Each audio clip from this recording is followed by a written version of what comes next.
Hello and welcome boys and girls. This time I'm playing FFA 10 as Sejong, the new Korean leader. I'm not an expert on how to play Korea, but I assure you this civ is super easy. Before we start, I have to remind you that multiplayer games are played with the PUBG and BBS mods, which slightly change the game. So we're having a nice green hills terrain with a couple of stones and a lot of chops. I'm a super fan of tall cities, so starting with an animal husbandry technology.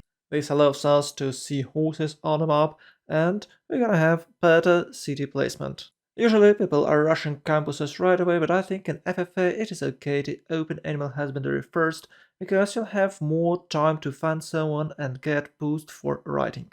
As you can see, I'm playing an absolute standard scout, scout, settler, settler. Even though we have a unique district which grants us potentially 4 era score, it is still important for us to scout surrounding. We can find players, huts, city-states and a better spots for our future cities. I was surveying surroundings while waiting for cuddle laws before attacking barbarian camp. With a discipline card, it shouldn't be that hard to take it, but barbarian scouts spawn it, which makes things a bit more complicated. I fortified warrior and expected spearman attack, but slinger moved away and warrior stayed in camp fortified. 2 turns later I took it, but wandering scout was a problem. I kept scout nearby just in case, but I had enough time to settle cattle. Thanks to faith in a hut I found, I can pick Pantheon earlier. I took stone circles because I'm playing on a green hill and every single production matters. At this point I forgot that I'm playing Korea and I shouldn't placed Savon right next to the city center. That means I must buy out second radius hill and it will cost me 50 gold for both cities. But I bought Slinger to shoo away barbarians. This maneuver will cost me early game advantage. I should have bought tiles, prepared Savant and built Slingers. I bought tile only turn 21 and Savant cost me a bit more. From a good side we'll get some luxuries earlier. And yes, I was working diamond tile to get more gold so I can buy out tile earlier. At this point I knew I gonna have a tough game, but I was glad that I'm friends with both of my closest neighbor. So thing was going pretty well until this very moment. Cleopatra was sitting right on my face. I'm new in CPL and I know what players are capable for. And because Cleo had way more science for now, I was sure she'll attack me, because we have no place to live. At this point I have to remind you that by CPL rules you can have more than 2 friends. And I'm already a friend for Japan and for Brazil. So even if I'd like to be a friends with Cleopatra, which I am, I can't have an official friendship. And it's even worse, I can't deny my friends with Brazil and Japan, because we are super close. So solution for this dilemma is simple. We have to attack first. And Korea has one of the best and strongest timing attack in entire game. It's a Hwacha push.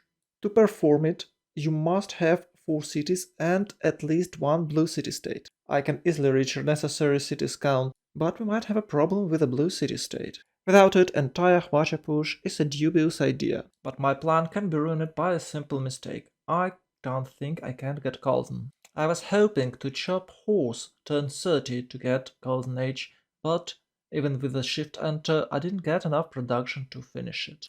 But thanks to random Scotland Scout, I got extra point and reached 19 out of 90 era score. As usual, if of course you are not a religion civ, you should pick Pan Russian voice. Unfortunately, I have only 2 constructed districts because of early game mistake. By turn 35 I understood that I can't perform the perfect Hwacha push, so I decided to build few more cities and maybe delay this push with the better units. I wanted to settle rice tile on a coast light with a 4th city, but decided not to because wasn't sure Hebron settled on the same sea. I didn't want to be interrupted while having a war with Egypt, so settled it 1 tile away from a coast. It won't save it from the battleship attack, but by that time it won't matters. This time I bought out tile and started constructing Savon immediately. I want to play district discount build and I'm sure after I finish that Savon I can place few discounted districts. Also, if you notice it, I'm playing popular Lang strategy. Here you build unique park Lang improvement in every single city. To perform it, you need good amount of builders and a flat tiles where you can build that improvement. Discovered Games and Recreation Civics turn 36 and finished Governor Plaza turn 37, which allows me to build park the same turn. This turn RNG Gods was on our side. Someone took Aryabhata and I was able to take Hypatia. If I had good opening, I would take First Scientist and definitely would missed Hypatia. But well, you never know when you gain or when you lose. I used Hypatia in Gangneung, my newest city, who just finished C1. And even more, I almost finished libraries in every single city, which made the scientist super efficient and really useful for timing push. Also, as I was saying, I got a district discount for a first commercial hub. It cost me only 36 production and was almost finished with a single chop. Turn 40, settled Chonju, and as you might guess, immediately built Savon in it, but unfortunately on the wrong tile. Turn 42 found my last city Yangsan.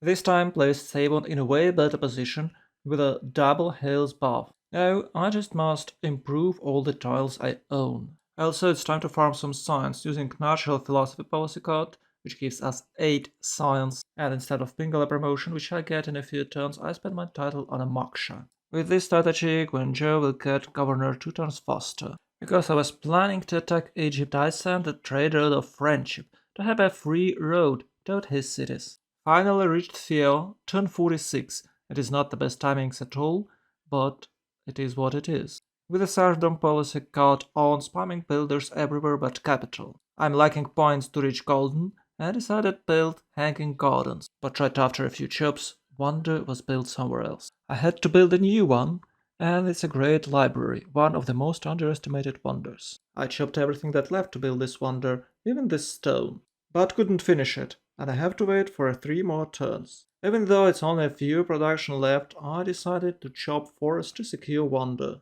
I could lost it because of a slot order in a lobby. Right after that, I'm building a horse in my attempt to reach golden. Thanks to the good amount of savings, I'm able to build discounted districts, like this encampment. As you can see, I can build any district with discount but commercial help and saving. Constructing another discounted encampment in Yangsan. I'm trying to secure my borders from potential counteroffense. And also I need more general points, because it is crucial to have general with a Kwacha push. And by the way, even though I have 100 signs per turn, I think it's a bit too late for a Hwacha push, and it is better for me to change plans and attack with the cuirassiers. Because I'm delaying my push, it is a good idea to build universities before the war starts. Also, instead of constructing Hwachas, I can just upgrade them. So trying to boost crossbowmen with a bowman construction. Also, because of the late push, I'm able to research mercenaries. Even though I haven't good amount of stats, I'm still trying to get as much boosts as possible. That is why I'm chopping barracks and armory. Turn 54, era shifts. I did my best, but I couldn't reach golden. Without Brand Russian Voice Golden Age dedication, my culture drops down dramatically.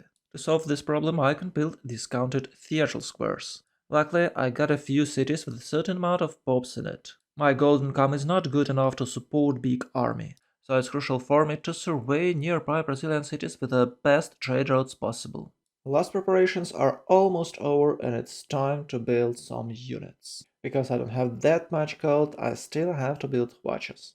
The best way of building units is to chop them, though I think I'll just chop some watches on Egyptian border. I haven't planned it that well. Instead of upgrading crossbowmen, I upgraded watches. I should upgrade 2 crossbowmen earlier to have boost for metal casing and a faster cuirassiers, but well, as I was saying, I'm not an expert on a career. Other preparations are in process. I'm about to get a general and a spy with help of Intel Agency in a seal. To support watches, I'm building knights to upgrade them into cuirassiers. Once again, RNG got north side and I got Galileo Galilei. With its help, we'll get cuirassiers 2 turns earlier. It is not the best one scientist and it's not quite popular, but in our specific case, it is quite useful. We had a super peaceful FFA and no one took a general yet, so Hannibal Barca is not the one I'm searching for. We're aiming for a Renaissance era general, so our Hwachas can shoot after they move. And I'm going to make some projects to get Ethelfeda. The time has come, and right at the end of turn 61, we crossed Egyptian border. We rapidly advanced and reached Shedet without any resistance. Turn 64, Siege of Shedet began. I was rushing and maybe made a mistake by attacking it with a knight. I didn't want to lose city right after I capture it, so I bring cuirassier to make a finishing move. Walls was built next turn, but it changed nothing. Right before taking city, I pillaged every single tile I could and took it with a mighty charge. Egyptian units retreated on a better position, but I believe on the flood plans they couldn't resist our advance, because Ottomans was planning to push it from the south.